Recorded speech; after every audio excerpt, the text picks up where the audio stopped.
يا اساتذه الصوت بنعمل فيديو الموسم هنا، عايزين بس.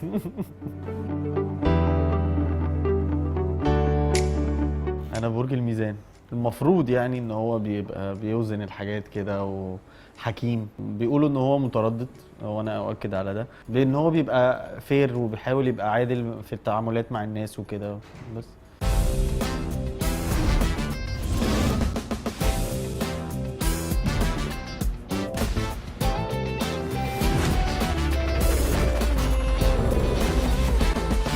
نقدر نقول 4 أصدقاء بيتحطوا في موقف، حظهم بيبقى وحش، بيبقوا في مكان معين بيحصل حاجة بتخرج من ده، بيتولد من ده فرصة جديدة ممكن يحققوا منها فلوس أو مكسب مادي. في أحداث كتيرة بتحصل في الليلة الواحدة، وإزاي برضو علاقة الناس دول ببعض بتتغير أو بتتطور.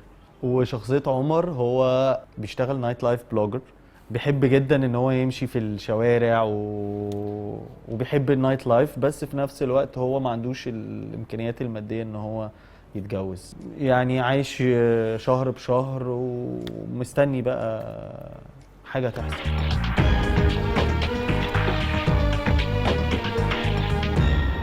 لما باجي اتفرج على الفيلم بحس بمسافه، لان بحس مش ده انا، مش ده. مين دول؟ مش ده عمرو، مش ده احمد. احنا كنا ناس تانية خالص خالص خالص يعني. ساعات بقول يا ريتني ارجع تاني للوقت اللي عملت فيه وقت فراغ بكل الخبرة اللي معايا دلوقتي بعد 15 سنة. بس طبعا كانش كل ده هتعلمه غير لو انا مريت بده. فحاسس يعني مبسوط وسعيد ان انا شاركت طبعا في مشروع زي ده.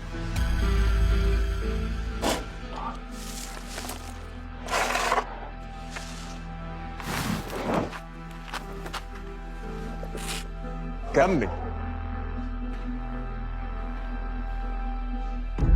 تجربة إنتاج فيلم الحفرة كانت كل حاجة مع بعض بجد.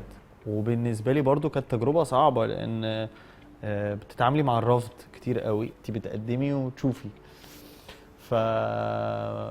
فكانت تجربة الواحد اتعلم منها بصراحة جدا. وقد ايه فعلا فعلا فعلا شغلانة الإنتاج أو الإخراج أو الناس اللي ورا الكاميرا أصعب بمراحل من التمثيل. يعني مش بقول التمثيل سهل، صعب وتحضير وشغل، وفي جانب نفسي صعب جدا. لكن الانتاج لا، انت يعني مؤسسة، ولازم انت بتطلعي منتج بقى من الفكرة لحد لما يتعرض للجمهور، وانت اللي مسؤولة عن كل حاجة. يعني انا اصلا فكرت كتير ان انا ابطل، لان فعلا الجانب النفسي في التمثيل صعب جدا جدا جدا. ومش بتكلم على الشخصيات، انا بتكلم في الفترات اللي ما بين الشغلانات، او فجأة الواحد يبقى في اجازة، او مش عارف ايه اللي جاي، او يعني فكرة الواحد مش عارف ايه اللي جاي في اوقات معينة في السنة دي نفسيا بتبقى صعبة جدا. في كذا شغلانة والله، يعني ممكن اتخيل نفسي بعملهم لو انا صحيت لقيت نفسي مش كريم قاسم. منهم الجنايني، وممكن اشتغل طباخ، افتح مطعم، لان بعشق الاكل. يعني بعشقه. بالنسبه لي الاكل ده مش بس عشان اعيش، لا، الاكل ده مزاج، فن. يعني اتمنى ان انا ما ازهقش من الطبيخ لو بقيت طباخ. بس طبعا هعمل لنفسي فطار وغدا وعشاء، او اطبخ للاسبوع. انا بعمل كده، انا بحب ادلع نفسي. كل الانترفيوهات اللي عملتها قبل كده ما كنتش مرتبط، بس انا مؤخرا بقالي 4 شهور مرتبط. بس لسه الموضوع في الهانيمون فيز، فهنشوف. لو هي بدأت كده فتمام. انا بقى اصل انا بدلق بقى وبوقع وعادي، ممكن وانا قايم اخد الترابيزه ويعني كده. يعني اقول لها ما تقلقيش، احنا كده في حاجه كومن ما بيننا. طبعا انا بقول لكم ده من موقعي هذا بعد سنين ان انا اشتغلت على نفسي. عادي بقيت بتكلم بقول انا مش مبسوط، انا مش عايز اكمل، وده الصح.